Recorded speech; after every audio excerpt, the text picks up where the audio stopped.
नमस्कार, आप देख रहे हैं आज तक आपके साथ मैं हूं अंजना ओम कश्यप। 100वां एपिसोड मन की बात का, जिसके जरिए प्रधानमंत्री नरेंद्र मोदी ने 3 बड़ी बातें कही। उन्होंने कहा कि सेल्फी विद डॉटर एक ग्लोबल कैंपेन बना। दूसरी तरफ उन्होंने कहा कि प्रधानमंत्री नरेंद्र मोदी के तौर पर अपनी जिंदगी लोगों के लिए खपाने के लिए मन की बात के जरिए मैं कभी भी जनता से दूर नहीं हुआ, मैं उनके संपर्क में रहा। तीसरी बात, उन्होंने तमाम उन लोगों के योगदान को फिर से स्मरण कराया, जिसमें 700 शख्सियतों की बात उन्होंने पहले भी की है, जिन्होंने देश में अलग अलग तरीके से सामाजिक स्तर पर बदलाव की कोशिश की है। चाहे पर्यावरण हो, समाज हो, बेटियां हो, उनकी सुरक्षा हो, तमाम मुद्दों पर उन्होंने काम किया है। और इसी के साथ उन संगठनों का भी एक बार फिर से पीएम ने जिक्र किया। मन की बात के जरिए क्या प्रधानमंत्री सिर्फ गैर राजनीतिक एक संदेश दे रहे हैं, या 100वें एपिसोड के जरिए कर्नाटक चुनाव के पहले एक सियासी संदेश देने की भी कोशिश है? इन्हीं तमाम मुद्दों पर तालियों के साथ आप सभी का बहुत बहुत स्वागत हमारे साथ जुड़ने के लिए।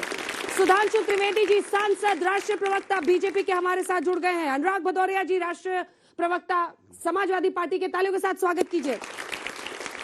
पंकज श्रीवास्तव जी आज पहली बार हमारे साथ जुड़ रहे हैं, बहुत स्वागत है आपका। पंकज श्रीवास्तव जी कांग्रेस पार्टी का पक्ष रखेंगे। विनोद अग्निहोत्री जी, वरिष्ठ पत्रकार, हमारे साथ जुड़े हुए हैं। लेकिन इससे पहले कि हम सवालों की शुरुआत करें, आइए आपको सुनाते हैं पीएम ने आज 100वें एपिसोड में क्या संदेश दिया और क्या कह रहे हैं उस पर तमाम केंद्रीय मंत्री। मुझे इस बात का बहुत संतोष है कि मन की बात में हमने देश की नारी शक्ति की सैकड़ों प्रेरणादायी गाथाओं का जिक्र किया है। चाहे हमारी सेना हो या फिर खेल जगत हो, मैंने जब भी महिलाओं की उपलब्धियों पर बात की है उसकी खूब प्रशंसा हुई है। जैसे हमने छत्तीसगढ़ के देउर गांव की महिलाओं की चर्चा की थी। ये महिलाएं स्वयं सहायता समूहों के जरिए गांव के चौराहों, सड़कों और मंदिरों की सफाई के लिए अभियान चलाती है। आपने मुझे मन की बात के 100वें एपिसोड पर बधाई दी है, लेकिन मैं सच्चे दिल से कहता हूं, दरअसल बधाई के पात्र तो आप सभी मन की बात के श्रोता है, हमारे देशवासी हैं। मन की बात कोटि कोटि भारतीयों के मन की बात है, उनकी भावनाओं का प्रकटीकरण है। 3 अक्टूबर 2014 विजयादशमी का वो पर्व था और हम सब ने मिलकर विजयादशमी के दिन मन की बात की यात्रा शुरू की थी। विजयादशमी यानी बुराई पर अच्छाई की जीत का पर्व। मन की बात भी देशवासियों की अच्छाइयों का, सकारात्मकता का एक अनोखा पर्व बन गया है। एक ऐसा पर्व जो हर महीने आता है, जिसका इंतजार हम सभी को होता है। हम इसमें पॉजिटिविटी को सेलिब्रेट करते हैं, हम इसमें पीपल्स पार्टिसिपेशन को भी सेलिब्रेट करते हैं। कई बार यकीन नहीं होता कि मन की बात को इतने महीने और इतने साल गुजर गए। हर एपिसोड अपने आप में खास रहा। लोगों के साथ भावनात्मक रूप से जुड़ जाना, यह काम वही व्यक्ति कर सकता है जिसका मन बड़ा होगा। छोटे मन का व्यक्ति इस प्रकार से जन सामान्य से जन संवाद के माध्यम से नहीं जुड़ सकता। देश का बड़प्पन है कि देश ने 100 एपिसोड प्रधानमंत्री जी के मन की बात सुनी, लेकिन दुर्भाग्य भी दूसरी तरफ है कि माननीय प्रधानमंत्री जी ने देश की मन की बात नहीं सुनी। देश के किसानों की मन की बात अगर सुन ली होती, देश के बेरोजगार नौजवानों की मन की बात सुन ली होती, देश की बेटियों की मन की बात सुन ली होती, तो आज शायद जब 100 एपिसोड मन की बात के पूरे हो रहे हैं, तब तक देश को 100 विश्वविद्यालय मिल गए होते। ये कार्यक्रम न सिर्फ देश में बल्कि विदेशों में भी, यहाँ तक कि यूएन हेडक्वार्टर में, न्यूयॉर्क में, अलग अलग देशों के अंदर दिखाया गया। लगभग 4 लाख से ज्यादा सेंटर्स जो हैं वहां पर ये कार्यक्रम को सुना गया। कभी किसी देश के प्रधानमंत्री या राष्ट्रीय अध्यक्ष के लिए इस तरीके के कार्यक्रम नहीं हुआ। मैं फिर कहूं, माननीय प्रधानमंत्री जी की बातों को मैं दोहराना चाहता हूं। ये माननीय प्रधानमंत्री जी की उपलब्धि नहीं है, ये सभी भारतीयों का उपलब्धि है, आपका उपलब्धि है, मेरा उपलब्धि है। सुदूर पहाड़ में रहने वाले व्यक्ति की उपलब्धि है, समुद्र किनारे रहने वाला गरीब की उपलब्धि है, भारतीय चेतना की एक सामूहिक अभिव्यक्ति है, कलेक्टिव एस्पिरेशनल प्रवास है। प्रधानमंत्री जी उसकी केवल प्रतिनिधि है।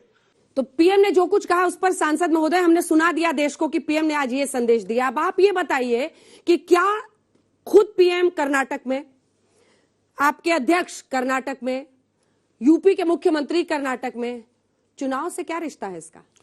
देखिए, समस्या क्या है कि ये 100वां एपिसोड है मन की बात का। जब प्रधानमंत्री जी ने सत्ता की बागडोर संभाली थी तो सिर्फ सत्ता के लिए नहीं थी, वो देश के जनमानस के अंदर दूर दूर तक छुपे हुए कौन से बिंदु हैं उनको संवेदना के साथ देखने और समझने के लिए था। इसीलिए जब मोदी जी ने सत्ता संभाली तो शासक भाव नहीं, कभी सेवक का भाव, कभी अभिभावक का भाव। अब मुझे लगता है उन लोगों के जिनके माइंड के कॉन्सेप्ट में ये चीजें नहीं है, वो कहां इस बात को समझेंगे कि आकर चुनाव से जोड़ने लगे। मैं एक सिंपल सी बात कहता हूं, ये मन की बात है ना, मन का कोई अंग्रेजी शब्द नहीं है। तो जिन लोगों ने विदेश की आयातित मानसिकता के अनुसार राजनीति समझी है, उनके लिए मन का समझना ही असंभव है। वो जनमानस तो कहते हैं भारत के मन को कभी नहीं समझते थे। परंतु जैसे आपने कहा भी, चाहे सेल्फी विद डॉटर हो, आज ही देखिए, चाहे वो मणिपुर के उस कोने में बैठी हुई विजया शांति हो जो कि कमल की डंडी से, फाइबर से कपड़े बनाने वाली हो, या तमिलनाडु की वो महिलाएं, 20,000 महिलाओं ने मिलकर एक नदी को दोबारा जागृत कर दिया हो, क्या ये सब राष्ट्र नहीं है? भारत का वास्तविक राष्ट्र ये है। इसीलिए मैं एक पंक्ति में कहना चाहूंगा, जो इसको चुनाव से देखना चाहते हैं, उनको मन की समझ है न राष्ट्र की समझ है। मोदी जी के आने से पहले क्या था, हम लोग थोड़े समय सत्ता में रहे, बल्कि हम लोग उस जमाने में जब सत्ता में नहीं आए थे तो क्या कहते थे, न संयम, न गौरव, न एकात्मता है, भरी है अभी तक मनों में गुलामी। मन में गुलामी भरी है। वही राग अंग्रेजियत का पुराना सुनाते बड़े लोग नामी गिरामी, और प्रजातंत्र की धार उतरी गगन से, मगर नीर जन सागरों तक न पहुंचा, उगा सूर्य कैसा कहो मुक्ति का ये उजाला करोड़ों घरों तक न पहुंचा। क्या कांग्रेस ने गुलामी मानसिकता इस देश में थोपी, जो वो कहना चाह रहे हैं? और पीएम राजनीतिक बातें नहीं करते हैं मन की बात में। क्या आपको भी नहीं लगता सेल्फी विद डॉटर्स के साथ आप लोगों को भी जुड़ना चाहिए? देखिए, आपके सवाल के दो हिस्से हैं। पहला हिस्सा है, इन्होंने कहा कि गुलामी मानसिकता, तो जहां तक मेरी जानकारी है और अभी तक इनकी कृपा से इतिहास में जो वो पन्ने नहीं बदले गए हैं जिसमें यह बताया गया है कि कांग्रेस पार्टी ने लगातार इस देश में अंग्रेजों के खिलाफ ऐसा संघर्ष किया कि उन्हें सिर्फ ना ये देश छोड़ना पड़ा, भारत को एक ऐसा संविधान मिला। 5000 साल के इतिहास में कभी ऐसी पुस्तक नहीं लिखी गई जिसने मनुष्य को मनुष्य से बराबर माना हो, जिसने स्त्री को पुरुष से बराबर माना हो, जिसने जाति, क्षेत्र, धर्म, नस्ल, रंग सब भेद को मिटाकर कहा हो कि ये नागरिक हैं और सब नागरिक बराबर हैं। इसके पहले कभी नहीं हुआ। और आप कह रहे हैं कि गुलामी की मानसिकता तो वो थी जब अंग्रेज इस देश पे शासन करते थे तो आरएसएस वाले उनके साथ खड़े होकर उनकी सेना के लिए भर्ती करवाते थे। और दूसरा पहलू, उस पर मैं बहुत विस्तार से नहीं जाना चाहता क्योंकि सुधांशु जी ने एक जुमला बोल दिया, लेकिन मन की बात पे 2 लाइन जी, इसीलिए मैं मन की बात पे कहना चाहता हूं, ज्यादा महत्वपूर्ण है। देश के प्रधानमंत्री जब कहते हैं तो बतौर विपक्ष हमें बहुत गंभीरता से सुनना चाहिए, पूरे देश को सुनना चाहिए। लेकिन जब वो सेल्फी विद डॉटर की बात करते हैं तो मेरा मन तड़प उठता है कि 2 किलोमीटर दूर महिला पहलवान बैठी हुई हैं कि एक सांसद को गिरफ्तार करो, उसने बलात्कार किया है, और मन की बात पे उसका जिक्र नहीं होता है। ये क्या है? ये कैसी मन की बात है? ये मन की बात नहीं है, ये मनमानी की बात है। इस देश की महिलाएं, वो पहलवान जिन्होंने इस देश के लिए मेडल जीता, जिन्होंने इस देश का गौरव बढ़ाया, प्रधानमंत्री ने उनका स्वागत किया था, वो 3 महीने पहले भी धरने पर बैठी थी और आज भी बैठी हुई हैं। उनकी एफआईआर तब लिखी जाती है जब सुप्रीम कोर्ट हस्तक्षेप करता है। इससे ज्यादा शर्म की बात नहीं हो सकती। और मन की बात अगर ये पूरा नहीं है तो फिर गंभीरता से सोचने की जरूरत। अभी जो इन्होंने जहां से शुरुआत की वहीं से बात साफ हो गई कि 5000 साल में पहली बार हमें बराबरी दी गई। यही गुलामी की मानसिकता है। आप कहते हैं महिलाओं को बराबरी नहीं दी गई। मैं चुनौती से पूछता हूं, यह बताइए, रानी लक्ष्मीबाई, रानी अहिल्याबाई होलकर, कित्तूर की रानी चिन्नमा, रानी दुर्गावती और 4वीं शताब्दी में प्रभावती गुप्त, बताइए कोई यूरोप में हुई हो जिसने तलवार लेकर लड़ाई लड़ी हो? बताइए कोई। और पूरी बात होने दीजिए, पूरी बात होने दीजिए। सुनिए, दुनिया में जितने भी ग्रंथ हैं उनमें से कभी किसी को महिला को बोलने का अधिकार रहा है? यहां 20-22 विदुषी महिला हुई हैं वैदिक काल से लेके, गार्गी, अपाला, लोपमुद्रा, मैत्रेयी। क्या बात करते हैं? यही है, भरी है अभी तक मनों में गुलामी। मैंने कहा वही भरी है अभी तक मनों में गुलामी, वही राग अंग्रेजियत का सुनाते बड़े लोग नामी गिरामी। नहीं, मेरा जवाब एक लाइन में, बस एक बहुत छोटा जवाब। मैंने कहा, और बात समझने को तैयार नहीं, मैंने कहा वैधानिक रूप से बताइए, आपने जितने लोगों का नाम लिया मैं उनका सम्मान करता हूं, वैधानिक रूप से स्त्री और पुरुष की बराबरी के लिए कोई पुस्तक लिखी गई हो, वैधानिक मतलब कानून, इस देश में कोड़े पड़ते थे, स्त्रियों को सती कर दिया जाता था, कौन सा कानून था? आप क्या बात करते हैं? आप इस तरह के नाम फिलोसफर्स के, हमारी वीरांगनाओं का नाम लेकर आप ये बताना चाहते हैं कि नागरिक थे, लोकतंत्र तक नहीं था, नागरिकता की बात करते हैं, राजा और प्रजा के संबंधों को आप गौरवपूर्ण बात करते हैं। और यह संयोग नहीं है कि जितने रियासतें थी उस समय अंग्रेजों के साथ, वही आपके जितने आरएसएस का पूरा अभियान था उसका संरक्षण करते थे। और यही वजह है, आप असली बात का जवाब नहीं दे रहे हैं। उस आजादी की लड़ाई में आप कहां थे? कहां थे आजादी की लड़ाई में? अच्छा, कहां थे आजादी की लड़ाई में? बताइए। सुनिए, आजादी की लड़ाई में ये बताइए 2022-23 का बताइए। छोड़िए, हो गया। लक्ष्मीबाई ने आपका कोई योगदान नहीं था। लक्ष्मीबाई ने आपका कोई योगदान नहीं था। सुनिए, नहीं, लक्ष्मीबाई में आपका क्या योगदान था? अच्छा, लक्ष्मीबाई जी में आपका क्या योगदान था? जरा मैं नहीं कह रहा हूँ, ये कर रहे हो, कमाल कर रहे हो, ये कर रहे हो। मैंने कमाल, आपसे पूछा जा रहा है 2022-23 में लोग परेशान हैं, उनके बारे में बात कीजिए। तो आप इतिहास पहलवानों की बात नहीं होगी, लक्ष्मीबाई के मुझे लगता है ये अनुराग भदौरिया जी को सुनाई कम पड़ता है क्या? भदौरिया जी आपको सुनाई कम पड़ता है क्या? आपके बगल वाले ने 5,000 शब्द बोला, 5,000 शब्द इन्होंने बोला, इन्होंने बोला भाई। अच्छा चलिए, अब आज की बात करते हैं। जवाब दे दूं, अभी सुन लीजिए। अब सुनिए, अब आपने पूछा हमसे ना, अरे आज की बात मैं बोल रहा हूँ ना आपका। अब एक अनुराग जी एक जवाब ले। आज राष्ट्रीय पार्टियों से लेकर क्षेत्रीय पार्टी तक सिर्फ एकमात्र भारतीय जनता पार्टी है जो परिवार की पार्टी नहीं रह गई है। ये है देश के मन की बात। बाकी सब private limited, sons and daughters और कुछ नहीं, खत्म। अब सुन लो, बोलिए, मन की बात बोलिएगा। ये सवेरे मैं उस समय जब आपके साथ डिबेट में था, एक बात और परेशान होने लगे। अरे परेशान आप परिवार बता रहा हूँ अभी। नृत्य शैली में आप बोल रहे हैं, हाथ हाथ हिलाए जैसे कोई नृत्य कर रहे हो, नाट्य नाटिका कर रहे हो। इनका परिवार सुन लीजिए, इनका परिवार क्या है? इनका परिवार वो है राजनाथ सिंह के बेटे पंकज सिंह, वो परिवार में नहीं आते हैं। पूरा सिंधिया परिवार ले लिया। पार्टी चलाते हैं क्या? सुन लीजिए, मैं पंकज सिंह पार्टी चलाते हैं। क्यों नहीं भाई, एमएलए है ना।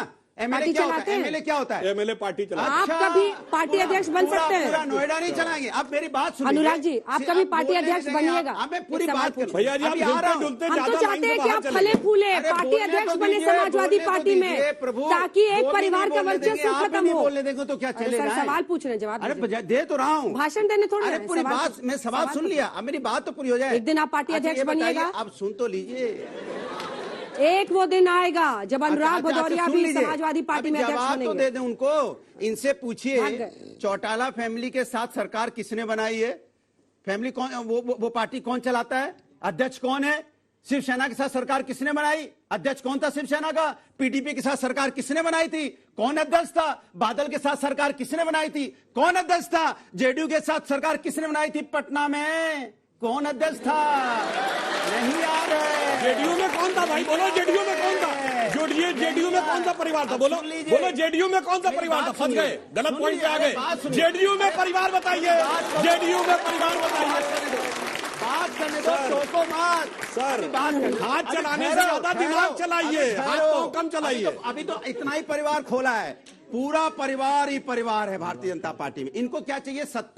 सत्ता पाने के लिए किसी के साथ भी गठबंधन कर लेते हैं, और जब उनके साथ सत्ता मलाई लेन देन में कम हो जाता है तो आधे भाग जाते हैं। जेडीयू भाग गया, पीडीपी के साथ समझौता खत्म हो गया, बादल जी भी चले गए, शिवसेना का 2 फाड़ हो गया।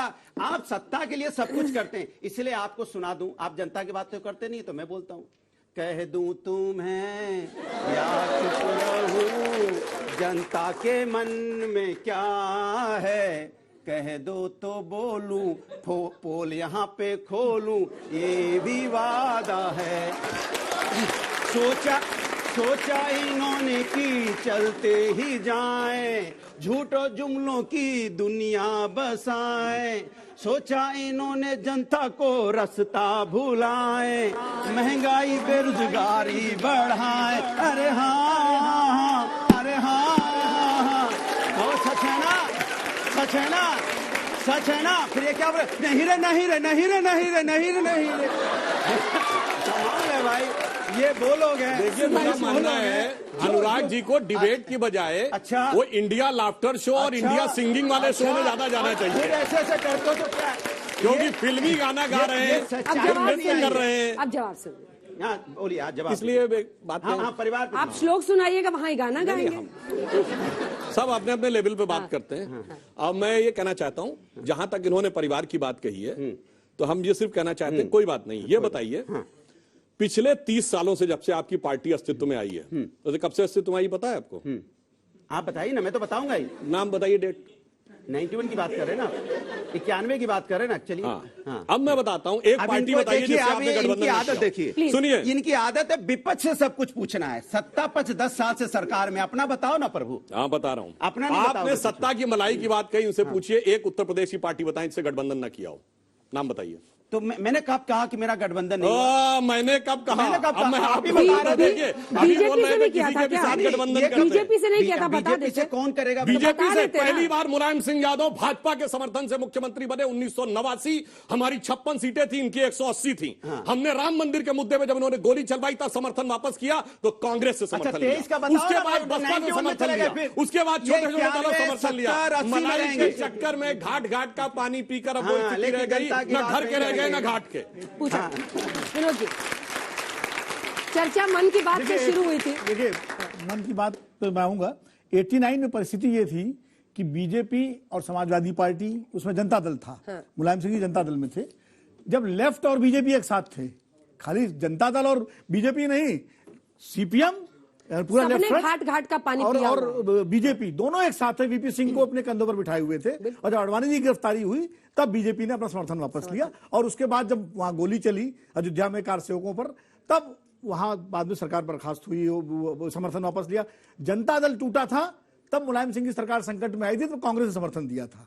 ये स्थिति थी 89 की। बिल्कुल सही बात बोली। मन की बात की जहां तक बात है, तो मन की बात मुझे लगता है कि मैं पहले भी बोल चुका हूं आपके कार्यक्रम में कि एक अच्छा प्रयास है प्रधानमंत्री जी का, लोगों से जुड़ने का, कनेक्ट करने का। और शायद ये, चूंकि अब संचार के साधन बहुत हो गए हैं, इसलिए उनके पास एक माध्यम भी रेडियो का बहुत जबरदस्त मौजूद था, जिसपे उन्होंने ये चुना और उन सारे बिंदुओं को छुआ जो बहुत सारे जमीनी स्तर पर काम हो रहे हैं, छोटे स्तर पर समस्याएं हैं, लोग उनको लिखते हैं, चिट्ठियां डालते हैं, मेल करते हैं, इससे जो है वो अपने उठाते हैं। बिल गेट्स भी उन्होंने एक रिसर्च इसके लिए निकाला कि कितने लोग उससे जुड़ रहे हैं, क्या असर हो रहा है। एक आपने सर्वे करवाया, एक्सेस इंडिया ने सर्वे किया बिल गेट्स से, मिलिंदा गेट्स कहने पे, तो निश्चित रूप से उससे नतीजे आए हैं। और आप देखिए, मन की बात के जरिए ही जो पद्म पुरस्कार लोगों को दिए गए हैं, तमाम सारे लोगों को जिनकी लोग राष्ट्रीय स्तर पर पहचान नहीं थी, लेकिन वो लोग सामने लाए गए, उनको दिया गया। तो कहीं ना कहीं एक उपलब्धि 700 उन्होंने ऐसी शख्सियतों की चर्चा की है अब तक के 100 एपिसोड्स में, जिन्होंने सामाजिक स्तर पर काम किया है।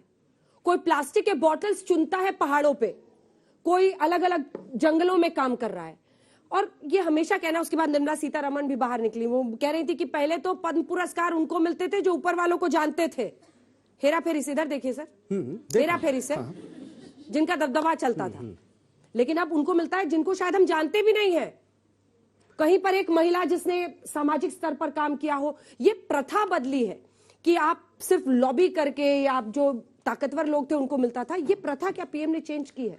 अब पता नहीं, मतलब ये आप ऐसी बात कह रही हैं जिस पर तो फिर विश्लेषण होना चाहिए कि पहले जिनको मिला था उनकी लिस्ट निकाली जाए, और सचमुच उसमें जुगाड़ से लोग पाने वाले थे या इस देश पे कुर्बानी देने वाले, योगदान देने वाले लोग थे। अगर आप उसको एक बार निकाल लें तो बहुत अच्छी बात है। बाकी अगर ऐसे लोग जो कि पीछे हैं, जिनके बारे में लोग नहीं जानते, अगर प्रधानमंत्री उनको सामने लाते तो इसमें क्या दिक्कत है? पहले पत्रकार आप हैं, हम भी रहे हैं, सारे लोग यही काम करते थे कि ऐसे लोग जो गुमनामी में रहते थे और अच्छा काम करते थे उनको सामने लाते थे। प्रश्न ये नहीं है, वो सेंटर स्टेज नहीं आ पाते थे। नहीं लाते थे, हमारा काम था ये, आपका भी काम था ये, सबका काम था, पूरा मीडिया यही काम करता था एक जमाने में। आप देखें, एक बहुत सामान्य बात थी। प्रधानमंत्री इस पे अगर किसी पद्म पुरस्कार पे बात करें, नहीं पद्म, मैं कह रहा हूं तो लिस्ट निकाली जाए। आपने तो आरोप लगा दिया कि पहले कुछ सवाल पूछा, आपने सीतारमण की बात की ना, सीतारमण जी ने आरोप लगाया कि तलवार लेके क्यों निकल गए? मैं तो सवाल पूछ रही हूं। नहीं, मैं आपको नहीं कह रहा हूं, सीतारमण जी ने आरोप जो लगाया, मैं एक लाइन बोल सकता हूं, एक लाइन से। अब देखिए, पद्म पुरस्कार में क्या अंतर है, मैं एक उदाहरण देना चाहता हूं। 2019 में इन्वायरमेंटलिस्ट कर्नाटक के इंटीरियर में काम करने वाली तुलसी गौड़ा जी को मिला वो नंगे पांव चल के राष्ट्रपति भवन में आई। इससे पहले बताइए कभी कि आपने किसी को देखा होगा कि इंटीरियर ट्राइबल एरिया में रहने वाला नंगे पांव चलने वाले व्यक्ति को एनवायरमेंट का पुरस्कार मिला, वरना एयर कंडीशन कमरों में बैठ के एनवायरमेंट के नाम पे करने वाले लोगों को मिलता था। और इन्होंने कहा लिस्ट निकालें और फिर पता लग जाएगा। तो मैं बताना चाहता हूं, जो भारत में सिविलियन अवार्ड्स मिलते हैं, highest civilian award Bharat Ratna है ना, भारत के 2 प्रधानमंत्री ऐसे हुए हैं जिन्होंने अपनी सरकार में, अपनी अध्यक्षता में बनी कमेटी से अपने को भारत रत्न अर्पित किया। एक पंडित जवाहरलाल नेहरू और एक इंदिरा गांधी जी। लिस्ट निकाल के देख लीजिए तो साफ होगा। मुझे बड़ा आश्चर्य हो रहा है कि आप जैसे विद्वान आदमी ऐसी बात कर रहे हैं जो राज्यसभा के सदस्य हैं। आपको पता है वो दोनों भारत रत्न कैसे मिले थे? जब लौट के आए नेहरू जी, ये उनकी कमेटी का कोई, उनकी कैबिनेट का ये नहीं था डिसीजन कि उनको भारत रत्न मिलेगा। ये राजेंद्र प्रसाद जी ने अपनी आत्मकथा में भी लिखा है और ये बहुत स्पष्ट है। जब बांडुंग सम्मेलन से लौट के आए, पूरी दुनिया में उनका डंका बज रहा था, तो राजेंद्र प्रसाद जी ने कहा कि मैं अपने राष्ट्रपति बतौर मैं अपनी ये फैसला लेता हूं और उसके बाद उन्हें भारत रत्न दिया गया। यही चीज इंदिरा गांधी जी ने जब उन्होंने ले लिया। नहीं तो क्या करते? नहीं तो क्या करते? नहीं, आप जो कह रहे हैं राष्ट्र, देखिए पद्म पुरस्कार या भारत रत्न देने की एक प्रक्रिया होती है। दोनों ही प्रधानमंत्रियों पे आपने झूठा आरोप लगाया है। उन्होंने, उनके कैबिनेट ने ऐसा कोई प्रस्ताव नहीं दिया था। इंदिरा गांधी ने जब, क्या बात करते हैं, इंदिरा गांधी ने जब इतिहास नहीं भूगोल बदला, जब बांग्लादेश बनाया, उसके बाद उस समय के राष्ट्रपति ने यह बात कही। और आप दोनों फैक्ट में आपको चैलेंज करता हूं, मैं आपको चैलेंज करता हूं कि दोनों स्थितियों में आप कैबिनेट का निर्णय नहीं होता है, सिविलियन अवार्ड की कमेटी का चेयरमैन प्राइम मिनिस्टर होता है। वो नहीं थे उसमें, यही मैं कहना चाह रहा हूं। वो नहीं थे, केवल उसी साल नहीं थे। नहीं, वो राष्ट्रपति का फैसला। आप राजेंद्र प्रसाद की आत्मकथा भी झूठा, राजेंद्र प्रसाद को भी झूठा, राजेंद्र को भी झूठा करार देंगे। अग्निहोत्री जी बोले, ये तो अंजना जी एक सेकंड मेरा नहीं सुधांशु जी एक चीज बताइए। कम से कम प्रधानमंत्री को देश में कुर्बानी दी है, जान दी है, उनके बारे में तो अरे सुनिए तो एक मिनट, मैं कह रहा हूँ देश के प्रधानमंत्री चाहे मोदी जी जब तक प्राप्त, अरे सुन तो लीजिए एक मिनट, कहा अल्लाह मचा रहे भाई।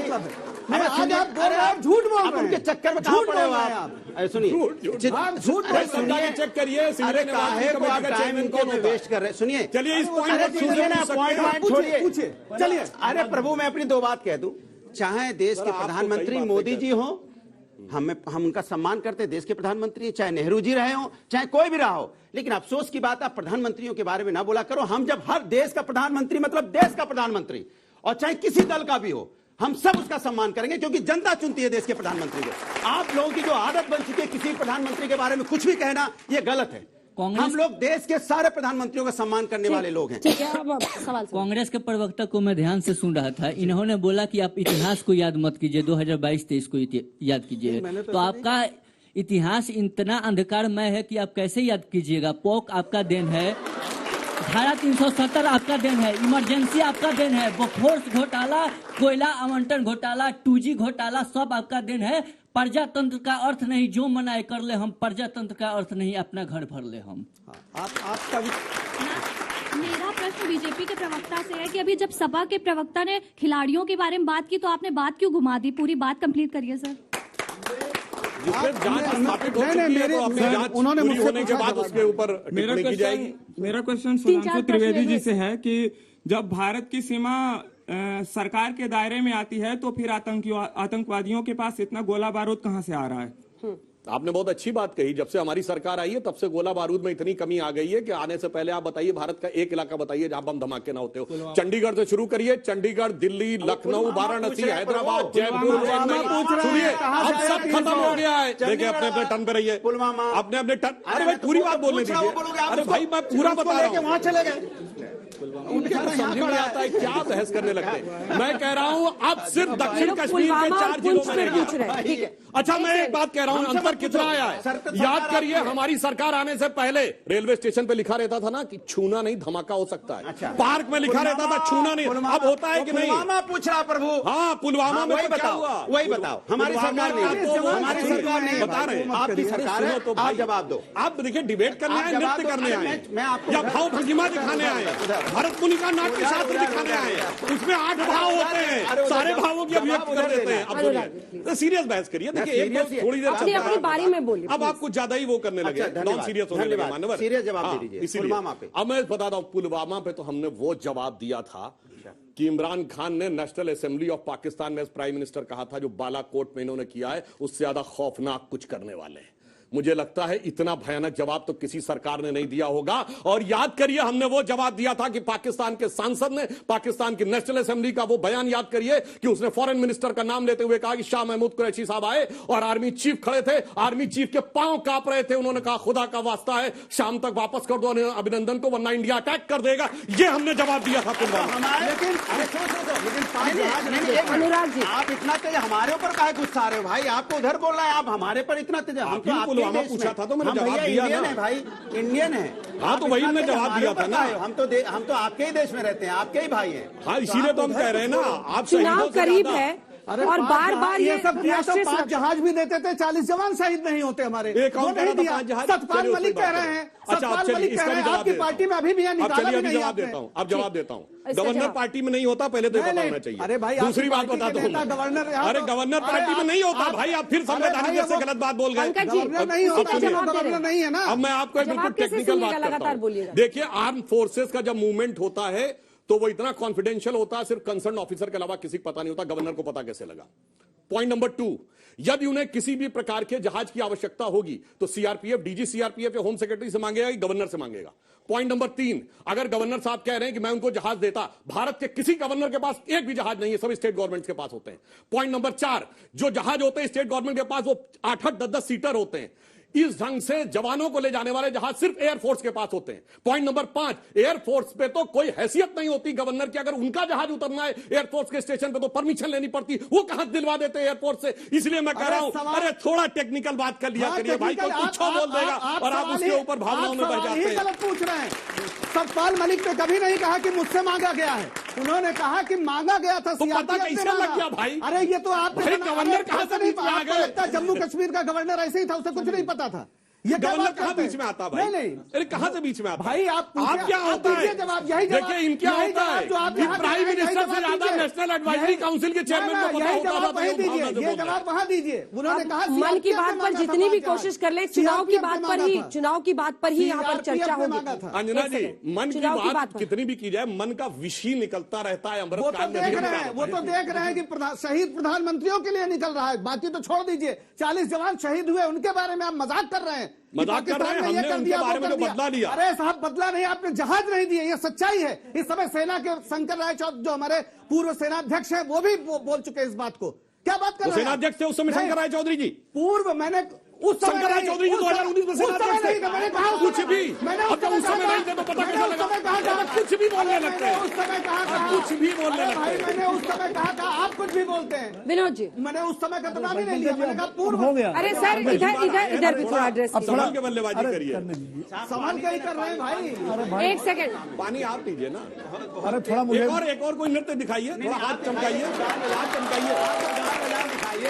अरे भाई अब ऐसा दिन आ गया भदौरिया जी, जनता बीच में कहेगी ये गाना सुना दीजिए जरा। अंजना जी, गाना नहीं, हमने तो इनको बताया कि ये बच्चे यहाँ से कह रही हैं कि गाना सुना दीजिए। नहीं, मैंने तो हकीकत बताई उनको, गाना क्या। ठीक है, वापस करते हैं, एक सीरियस बहस करते हैं और अपनी अपनी बारी में बोलिए, जिसका नाम लूं वही बोले प्लीज। नृत्य और गीत से थोड़ा आगे बढ़े। देखिए 2 बातें हैं मन की बात पे, तो बात चली गई चुनाव की बात पे। सुधांशु जी मेरे साथ एक चैनल में और भी, वहां भी मैंने बात स्पष्ट की थी और फिर कर रहा हूं। सुधांशु, जम्मू कश्मीर में यूनिफाइड कमांड है और यूनिफाइड कमांड को चेयर करता है चीफ मिनिस्टर जब सरकार होती है। उसमें आर्मी, सेंट्रल फोर्सेस और स्टेट पुलिस तीनों के हेड्स होते हैं। और जब प्रेसिडेंट रूल होता है, गवर्नर रूल होता है, तो गवर्नर चेयर करता है। तो गवर्नर रूप में थे ये सतपाल मलिक, क्योंकि जब पुलवामा हुआ तो यूनिफाइड कमांड के चेयरमैन वही थे, नंबर 1।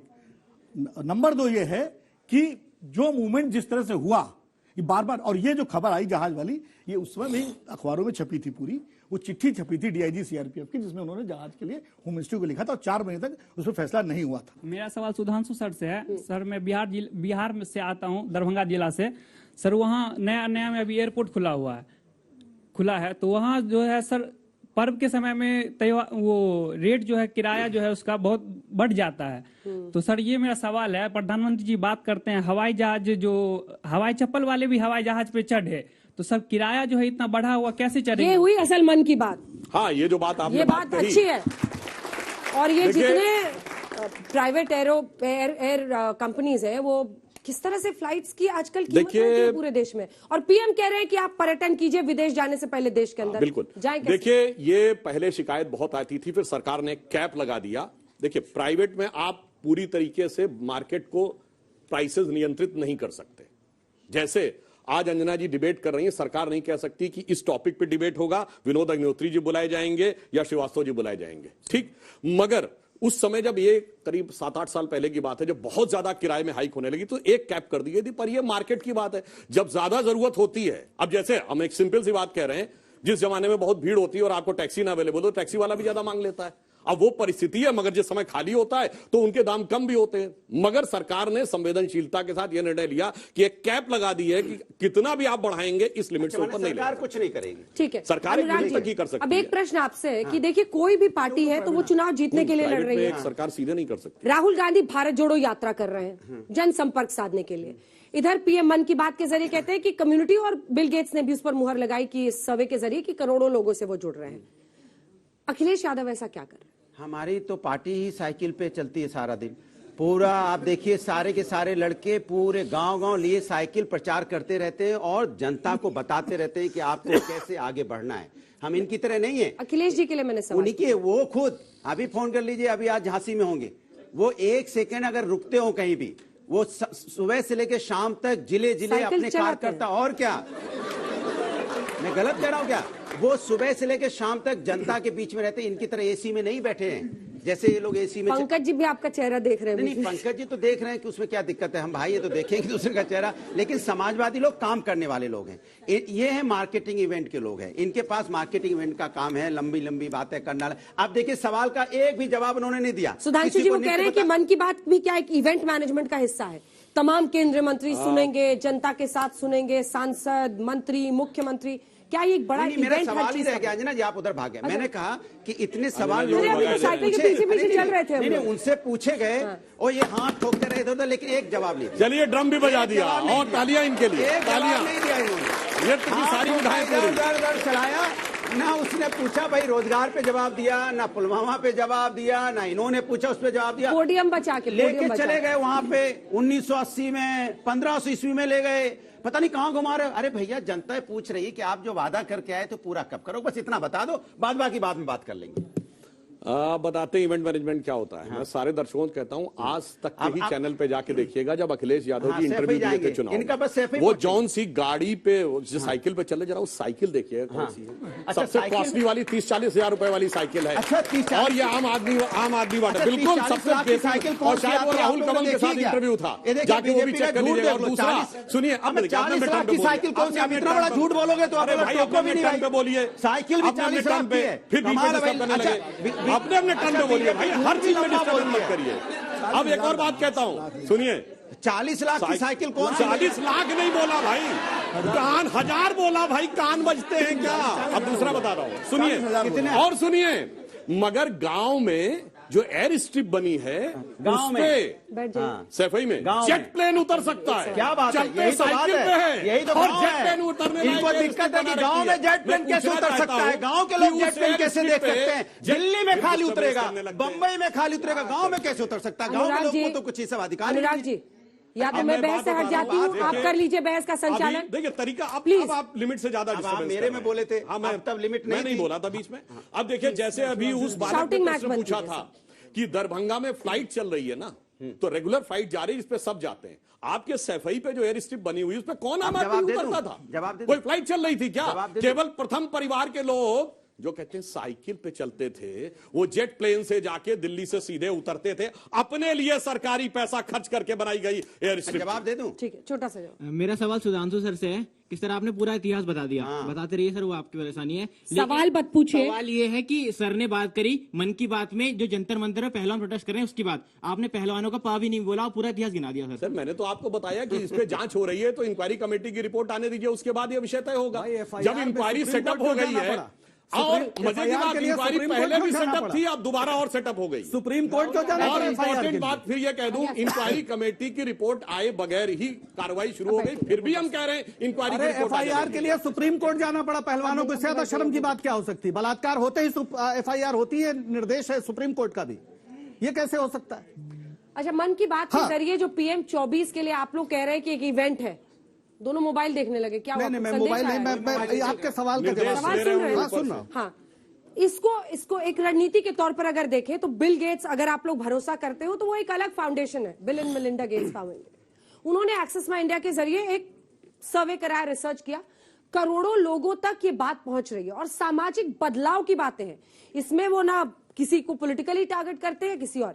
आपकी क्या स्ट्रैटेजी है इसको काउंटर करने के लिए, अगर आपको 24 में काउंटर पहली बात तो मैं साफ कर दूं, भारत का प्रधानमंत्री है। अगर वो कुछ बोलता है तो पूरे देश को, पूरी दुनिया को गंभीरता से सुनना चाहिए, कोई भी उस पद पर हो, इसमें तो कोई शक ही नहीं हो सकता। लेकिन अफसोस की बात यह है कि अगर प्रधानमंत्री कुछ बोलते हैं और उसमें वो पीड़ा नहीं है, जनता के मन की पीड़ा, तो फिर मन की बात एकालाप और प्रलाप बनकर रह जाता है। मैं ये क्यों कह रहा हूं? आपने CSDS का नाम सुना होगा, आज तक जब से बना है CSDS और आज तक से बहुत अच्छे संबंध रहे। लगातार सर्वे आप CSDS के, उस पर भरोसा करते हैं, मेरे पास उसका सर्वे है। जो ये कह रहा है मन की बात पर, मन की बात, एक्सिस माई इंडिया का सर्वे आता है, CSDS का नहीं। मैं दूसरा, तो फिर ये विड्रॉ करिए ना कि आज तक अभी की बात है, आज तक CSDS के साथ बहुत से सर्वे कर चुका है, मैं ये कह रहा हूं। और ये बात ये दिखाता जो है वो नहीं, आपने सुना नहीं, मैंने यही बात कही थी। नहीं सर, आप करके देख लीजिए सर, आप सुनना ही नहीं चाहते, सुनने में उधर दोनों तरफ सुन लीजिए। तो CSDS ने क्या कहा है? CSDS का जो सर्वे है अभी तत्काल, उसने कहा है कि 62% लोगों ने इस देश के कभी भी सुना ही नहीं मन की बात। नियमित सुनने वाले सिर्फ 5% हैं। ये कब की सर्वे? ये लेटेस्ट CSDS का मेरे साथ। लेटेस्ट का कोई डेट तो होगा सर। साइज क्या है इसका? अब सैंपल साइज वगैरह आप देख लीजिए सर। अब बाकी नहीं बाकी मतलब संख्या बता दी और सैंपल साइज देख लीजिए। नहीं, मैं आपको इसका रिजल्ट आपको दिखा रहा हूं। देख के बता रहे हैं। अरे मैं देख के इसलिए बता रहा हूं कि अभी, क्योंकि हम लोग प्रामाणिकता से किसी सर्वे को बैक नहीं कर सकते। मैं यही कह रहा हूं कि हमने बिल गेट्स की बात की क्योंकि वो को फाउंडर है माइक्रोसॉफ्ट की। मैंने कहा उनका सर्वे है, एक सर्वे ये भी, मैंने उनको कुछ नहीं कहा। मैंने कहा ये CSDS का सर्वे है। अपना पॉइंट बताइए, आपका पॉइंट क्या है? कहना चाहता आपको सवाल याद है? नहीं, बिल्कुल सवाल याद है। आपका ये कहना है कि इस बहाने वो जो है तमाम सामाजिक मुद्दों को सामने रखते हैं, राजनीति नहीं करते। सवाल क्या था? सवाल यही है कि हम कैसे उसको स्ट्रेटजी पे रोकेंगे, है ना? तो हमारा सवाल ये है, बिल्कुल याद है। मेरा पहली बात तो ये कहना है, ये जो बार बार माहौल बनाया जा रहा है कि इतना पैसा खर्च करके और लोग मन की बात सुन रहे हैं, सिर्फ 5% लोग सुन रहे हैं, सच्चाई ये है। दूसरी बात, हम अभी लगातार जनता के बीच जाने का, आपने देखा होगा 4000 किलोमीटर राहुल गांधी जी पैदल चले हैं कश्मीर से कन्याकुमारी तक। यह सामान्य बात नहीं, इतिहास में ऐसा कन्याकुमारी से कश्मीर तक सर, फिर आप गलत बोल रहे हैं। अच्छा चलिए साहब, अब अगर आप इस पे भी अगर आपको लग रहा है तो अच्छी बात है। ठीक है, हाँ तो अच्छी बात है। मैंने मना नहीं किया आपकी बात। फिर आप गलत क्यों कहने लगे सर? मैं कहाँ गलत कह रहा हूँ? मैं कह रहा हूँ कि इतना आशय तो आपसे हम समझने की उम्मीद करते ही हैं कि कश्मीर मतलब उल्टा समझ लेने की उम्मीद करते हैं। तो बहरहाल कहने का मतलब यह है कि जनता के बीच, जनता के सवालों को लेकर लगातार जाना, और इस देश में जिस तरह से एक विषाक्त वातावरण बनाया जा रहा है राजनीति की ओर से, और राजनीति मतलब भारतीय जनता पार्टी और उसकी सरकार की ओर से, जिसकी वजह से सुप्रीम कोर्ट को कहना पड़ा कि हेट स्पीच इस देश में बहुत समस्या पैदा कर रही है और तुरंत उस पर FIR होनी चाहिए। भारत के सुप्रीम कोर्ट को यह कहना पड़ा, इसका मतलब इस देश की जो सरकार है वो अपनी भूमिका को अदा नहीं कर रही है। तो हम जनता के बीच प्रेम और सद्भाव की बात, रोजगार की बात, महंगाई की बात, जो तमाम समस्या, उन समस्याओं को लेकर जा रहे हैं, यही हमारा जो है स्ट्रेटजी है। और इसीलिए कर्नाटक में जो 40% कमीशन की सरकार है, आज इनकी पार्टी के नेताओं को भागते जगह नहीं मिल रही है, जहां पर ये लोग जाकर बड़ी बड़ी बातें करने की कोशिश करते हैं। जिस तरह का भ्रष्टाचार का माहौल कर्नाटक से लेकर और पूरे देश में बनाया गया है, अडानी के प्रश्न पर कभी मन की बात होगी क्या? हम पूछना चाहते हैं। पहलवान की बात तो नहीं की, अरे अडानी पे ही बोल दो। इस देश में जो खुशियों का जो सूचकांक होता है, हैप्पीनेस इंडेक्स, उसमें हम 126वें नंबर पे आ गए हैं, कभी उस पर भी बोल दो। दुखियारों का देश आप बना रहे हैं। आप जो है 80 करोड़ लोगों को कह रहे हैं कि हम 5 किलो अनाज दे रहे हैं, ये गर्व की बात है। अरे शर्म की बात है कि 80 करोड़ लोग 5 किलो अनाज ना मिले उनको तो भूखे रह जाए। ये सवाल है। इन सवालों पर मन की बात का कोई बात हो तो बताइए। मैं आपसे एक सवाल कर रहा हूं भाई, प्रधानमंत्री जी अगर मन की बात कहते हो, देश के प्रधानमंत्री हैं, तो आप इतना हल्ला काहे मचाते हैं? आप क्या अकेले थोड़ी हैं? ने कहा इतना आप हल्ला मचा रहे हैं? भाई देश के प्रधानमंत्री तो आप मचा रहे हैं। इतनी देर से आप हल्ला मचा रहे के साथ हैं। ऐसा लग रहा है कि प्रधानमंत्री जी सिर्फ आपके हैं, किसी के हैं ही नहीं। प्रधानमंत्री जी ठोक रहे हैं यहाँ पे हाथ इधर उधर। फिर देखिए सुन लीजिए मेरी बात, प्रधानमंत्री पूरे देश के, एक बात। दूसरी बात, जैसे आपने भी बोला समाजवादी, तो मैंने कहा भी देखो झांसी, आप गोरखपुर पहुंच गए। कौन नेता इतनी मेहनत करता है कि आप गोरखपुर अभी पहुंचे? तो हम समाजवादी लोग काम करने वाले लोग अच्छा, डिबेट के दौरान झांसी से गोरखपुर पहुंच गए तो जहाज से भी नहीं पहुंच सकते? सुबह की बात कह रहा हूं मैं, अभी बहुत डिबेट में मैं अरे भाई बताइए, आधे घंटे के अंदर झांसी से गोरखपुर कैसे पहुंच गए?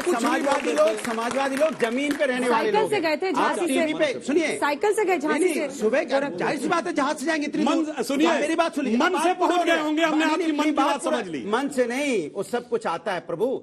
आप जैसे नहीं कि हम टीवी में बैठ के हम लोग बातें तो करते हैं लेकिन काम नहीं करते। हम लोग काम करने वाले लोग हैं, जमीन पे काम रह के करते हैं। और याद रखिए, अब सभी बातों पर एक बार आप भी विनोद जी बोल लीजिए, उसका सबका जवाब दीजिए। देखिए, मन की बात मैंने पहले भी बोल चुका हूं। मान लीजिए उसको इवेंट मान लीजिए, राजनीतिक आयोजन मान लीजिए, तो उसमें गलत क्या है भाई? ये राजनीतिक आयोजन दूसरी पार्टियां भी कर सकती हैं इस तरह का।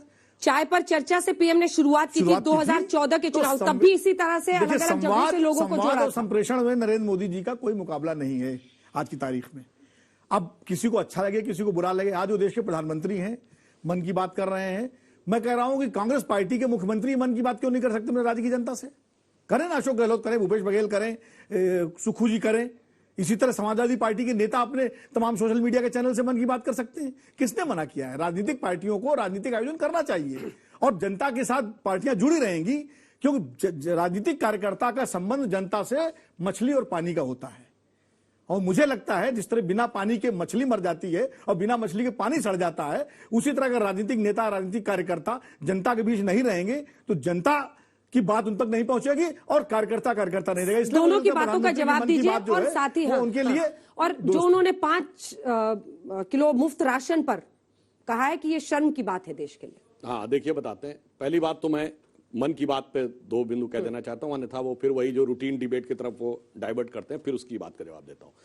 देखिए, जैसे अभी विनोद जी ने कहा, एक्चुअली में मन ही हमारे मन में सारा संकल्प लाता है। संकल्प मन का विषय, बुद्धि का विषय नहीं। तो अगर राष्ट्र के लिए कुछ करने का संकल्प है तो आपका मन राष्ट्र के मन से जुड़ा हुआ होना चाहिए और वो सुदूर बैठे किसी भी व्यक्ति की जीवन की चुनौतियां, सामाजिक जीवन की चुनौतियां, भौगोलिक चुनौतियां, सबके साथ जुड़ा होना चाहिए। वो प्रधानमंत्री जी ने सत्ता में आने के बाद एक प्रयास किया था। इससे बहुत साफ हो जाता है कि 2014 में जब सत्ता की बागडोर हमारे हाथ में आई थी तो हमने सिर्फ सरकार नहीं बदली थी, एक सोच और विचार बदला था। और यह बात मैं इसलिए प्रामाणिकता से कह सकता हूं, यदि सेल्फी विद डॉटर शुरू हुआ तो इस भारत में जो लिंग अनुपात था नवजात शिशुओं में पिछले 9 साल में, उसमें भारी अंतर आया। और उन्होंने कहा हरियाणा जैसे राज्य से शुरू किया जहां सबसे स्क्यूड था, आज हरियाणा और राजस्थान में भी सबसे बेहतर अंतर आया है। तो ऐसा नहीं कि वो मन की बात जनता महिला के मन पहलवानों को की छू नहीं नहीं सुनाई पड़ पाई। रही अब फिर अपने रिटर्न पे सर बीच में मत बोलिए। अब यहां तक इन्होंने बात कही, सिर्फ एक ही फैक्ट बोलता हूं। अभी इन्होंने हैप्पीनेस इंडेक्स की बात कही और कहा हम 126वें नंबर पे हैं। मैं सबसे कहूंगा जाके चेक करिए ये कौन से लोग किस आधार पे बनाते हैं। हैप्पीनेस इंडेक्स में टॉप 5 में एक कंट्री है आइसलैंड, शायद 3रे नंबर पे। और जाके चेक करिएगा एंटी डिप्रेशन ड्रग्स की, उसमें वो नंबर 1 पे है आइसलैंड। अब ये कौन सी हैप्पीनेस इंडेक्स है कि जो एंटी डिप्रेशन ड्रग में लेने वाला कंट्री जो टॉप पे है वो 3रे नंबर पे होता है? मुझे लगता है ऐसे लोग हैप्पीनेस और सुनिए। अरे भाई मैंने बोला ना इंडिया कितने पे, क्या तरीका है भाई डिस्कस? और मैं एक और बात बता रहा हूं, क्या तरीका भाई पूछ रहा हूं। मैंने कहा तो 126वें पे, और जो 3रे नंबर पे वो एंटी डिप्रेशन ड्रग्स में नंबर 1 पे। अच्छा, अब मैं दूसरा बताता हूं। दूसरी बात ये अभी और बोल देता हूं, हंगर इंडेक्स में भी तो ये कहते थे हम नीचे, पाकिस्तान हमसे 10 अंक आगे। खाने को खाना नहीं, पीने को पानी नहीं, आटे को लेकर लड़ाई चल रही है, ना बिजली ना पानी है, और हिफाजत जारी, और कहते हो हंगर इंडेक्स में हम आप कौन सी हिंदुस्तान अमेरिका से कंपेयर करो तो पाकिस्तान से कंपेयर करने लग जाते हो। 2 लाइन्स कंक्लूडिंग। देखिए, मैं सिर्फ ये कहना चाहता हूं कि जितने भी बातें लोग कह लें, प्रधानमंत्री ने कहा अगला 25 वर्ष अमृत काल है, 75वें वर्ष से 100वें वर्ष तक, और ये युवा पीढ़ी का काल है। हम सब लोग तो बुजुर्ग हो गए होंगे 25 साल के बाद, यही लोग आगे बैठकर उस समय देश में कोई ना कोई महत्वपूर्ण स्थिति चला रहे होंगे। तो तन मन धन तीनों से भारत को सर्वोच्च स्थिति में पहुंचाना है और उसके लिए तन मन धन से लगना है। मैं एक ही लाइन कह के सारा विषय समाप्त करता हूं। महिला पहलवानों के बलात्कार की चीत्कार को नहीं सुनना है। गगन पर महाप्रगति का अब ये मंगल गान उठा, करवट बदला अंगड़ाई ली, सोया हिंदुस्तान उठा। बहुत बहुत धन्यवाद आप सभी का हमारे साथ हल्ला बोल में इस चर्चा में शामिल होने के लिए। देश दुनिया की बाकी खबरों के लिए आप देखते रहिए आज तक।